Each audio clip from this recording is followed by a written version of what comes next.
So there are two important aspects of communication. One is active listening, and one is influencing. So with active listening is important because it allows you to hear what someone has not said. Um, if you ask me how I'm doing and I say, I don't think so, right? I may be having a tough day and I just don't want to tell you that yet.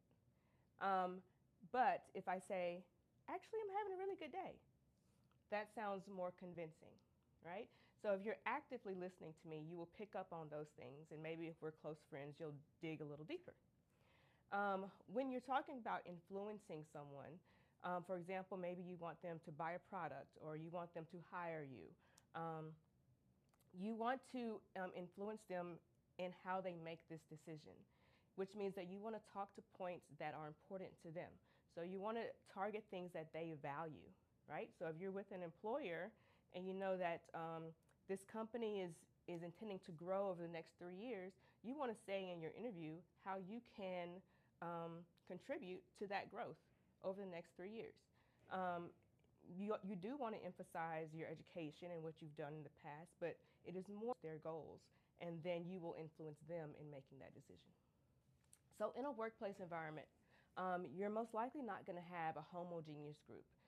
You're likely going to be speaking to a heterogeneous group at any given time. And so one thing that's important to know is the culture of the workplace, because that is the one culture that everyone in the room is part of. Also, it's important to consider how you are organizing your thoughts. So you may want to start, so depending on who's in the room, for example, if people are in the room who are professionals in the topic that you're talking about, you may not need to start with a basic introduction to the topic. You may be able to go further into technical issues and things like that. If there are people in the room who are not as familiar, you may want to start with lower level topics before you move into a more complicated one. Also, you need to be aware of the individual cultures in the room, for example. Some people, for example, are okay with eye contact. Some people are not. It's considered disrespectful, right? So you need to be aware of who your audience is and how you can best approach them. And then you need to know that different people learn differently. So some people will learn better if you use a prop or if you use a blackboard and you draw illustrations. Some people will learn better just simply by a lecture. Some people I've seen, not many, but it does work for a few, well, you'll see them doodling and they'll look like they're not paying attention, but actually the doodling helps them concentrate. So in your presentation, you want to include all of these different aspects every time you present something to make sure that you're reaching the most people. So the workplace is changing, as you know. A lot of our communication is online. It's Zoom, it's email, right? And so verbal, written, and nonverbal methods of communication are all very important, right? So most of our communication is done with our nonverbals. So if I say, yeah, you did good on that project. Do you believe me? I wouldn't. If I said, oh my goodness, you did such a great job on that project, that's more believable. Why? Because of the tone of my voice and the expression on my face. My nonverbals communicated a totally different message using the exact same words. Taking notes, then that says that you are paying attention, right? If you're looking at the camera, perhaps you are paying attention. So those nonverbals are super important. As well as your verbal communication, like I said, the intonation of our voices matter. And then when you're talking about written communication, we're sending a lot of emails. And so how do we communicate collaboration and respect when we're writing? You know, especially if you're talking to, for example, your boss. You know, good morning, so-and-so. I had a great thank you so much for taking the time to speak with me yesterday. I thought about our conversation, and these are some points that I've come up with, right? You want to show respect for the position and for the person.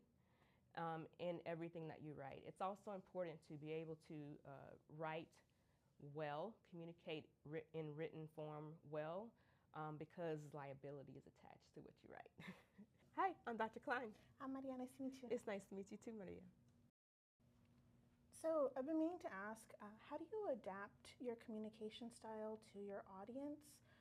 So, for example, your manager versus your peers. So, for example, when I'm talking to a manager, I speak with respect, again for the position, but also I may include more professional words, more jargon when I'm talking to a manager about professional issues, because I know that this is the agreed upon language of the situation. If I'm talking to a peer, or even if I'm teaching, I'm talking to a student, I'm not going to use as much jargon unless I'm teaching a term, you know? Because if I'm trying to explain something, I have to start with something that the audience understands and then build on that in order to teach them what I'm trying to teach them. So that's one way that I'll adjust. So, what are some common communication mistakes you see in the workplace? So one thing that I see is interrupting, not only in the workplace but outside as well. But when we're talking about concepts such as like active listening and effective communication being when a message is given and received, if a person is interrupting, then not only is the message not being given because it's cut off, but it's also not being received. And so it's important that when we are communicating that we are letting the person talk and that we are actively listening, and then we can reciprocate. Okay. So with feedback,